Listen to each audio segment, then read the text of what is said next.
Hello' everyone, মই ভূপালী আপোনালোক সকলোকে মোৰ চেনেললৈ স্বাগতম জনাইছোঁ। মাঘ বিহুৰ আপোনালোকলৈ সকলোকে মোৰ ফালৰ পৰা আন্তৰিক শুভকামনা। বাকী আপোনালোকে কওক বিহুৰ আয়োজন কেনেকুৱা? মই ৰাতি বৰা চাউল ভিজাই ৰাখিছিলোঁ, তাকে ধুনীয়াকৈ তৰিয়াই পেলাই মই এখন শুকান কটনৰ কাপোৰত ডালহাতকৈ মেলি ৰাখিছোঁ অকণমান টাইমৰ কাৰণে, 10-20 মিনিট কাৰণে।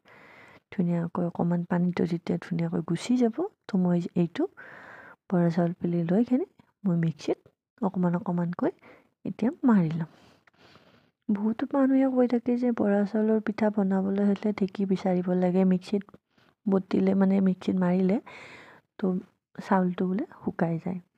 ইয়াতো সত্য বাৰু, নোহোৱা নহয়, অকণমান আঠাটো কমি যায়। তথাপিতো আপোনালোকে যদি টিপছ, এইটো বাৰু নোহোৱা নহয়, অকণমান কথাটো সঁচা হয়, আঠাটো অকণমান কমি যায়। তাতে আপোনালোকে যদি ধুনীয়াকৈ টিপছবোৰ ফ'ল' কৰি যায় তো সেনেকুৱা নহয়। ইয়াতে ধুনীয়াকৈ চাউলটো যেতিয়া মই খুন্দি ল'ম, তো লৈ পেলাই ধুনীয়াকৈ চালনি দি চালি অকণমানকৈ গুড়াটো চালিব লাগিব আৰু 2 পেচ ঘূৰাব লাগিব, গুড়া অকণমান চালিব লাগিব, তাতে আকৌ অকণমান কেঁচা চাউল দিব লাগিব।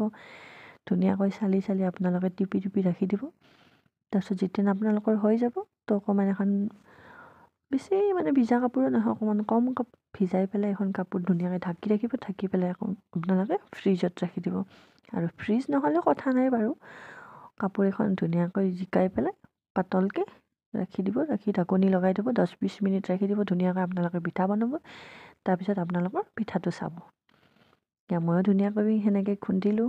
মই চালনীৰে একদম অকণমানকৈ লৈ পেলাই চালি আছোঁ, কাৰণ বেছিকৈও চালিব নোৱাৰি, তো পৰি যোৱাৰ চান্স হয়। আৰু অলপকৈ যিমানেই ধুনীয়াকৈ আপোনালোকে মিহি চালনীৰে চালিবা পিঠাটো হ'বই, কাৰণ বহুত বেছি ধুনীয়া হয়। চাওক, মই চালনীৰে বাৰু মই চেকনিটো বিচাৰি নাপালোঁ, তাকে ভাবিলোঁ মই আজি চালনীৰে বনাই দেখুৱাম আপোনালোকক।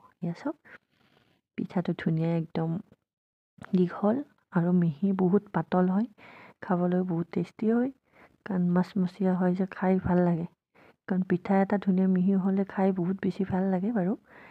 আৰু পিঠাটো আগতে ময়ো বনোৱা নাছিলোঁ, মই বাৰু নতুনকৈ এইটো ইউটিউবত দেখা পাইছিলোঁ, তাকে ভাবিলোঁ আপোনালোকৰ আগতো শ্বেয়াৰ কৰোঁ মই যে বনালোঁ। কাৰণ মই যদি বনাব পাৰিছোঁ নিশ্চয় আপোনালোকেও পাৰিব।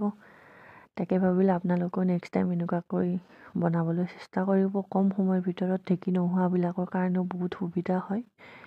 কিছুমান গুৱাহাটী হওক বহুত বেছি দূৰত থাকে, খাবলৈ মন যায়, ঢেঁকী নাই, কেনেকৈ বনাই খাব? ধুনীয়াকৈ ইয়াতে মিক্সিত মাৰিও বনাই খাব পাৰি।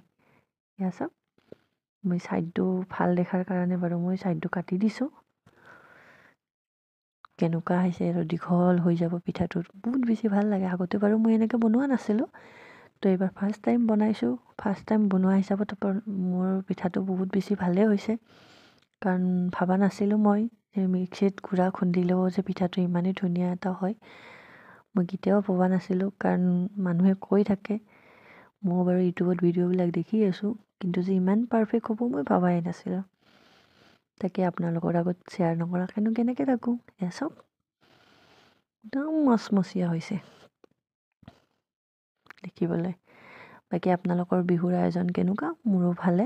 আপোনালোকৰ বিহু খাবলৈ আহিব আমাৰ ঘৰত। মই হ'লে লাড়ু পিঠা বনাই ভাল পাওঁ, মই হ'লে নাখাওঁ। আপোনালোকে কোনে কোনে খায় মোক জনাবচোন বিহুৰ পিঠা লাড়ু। আজিলৈ আহিছোঁ, বাই বাই।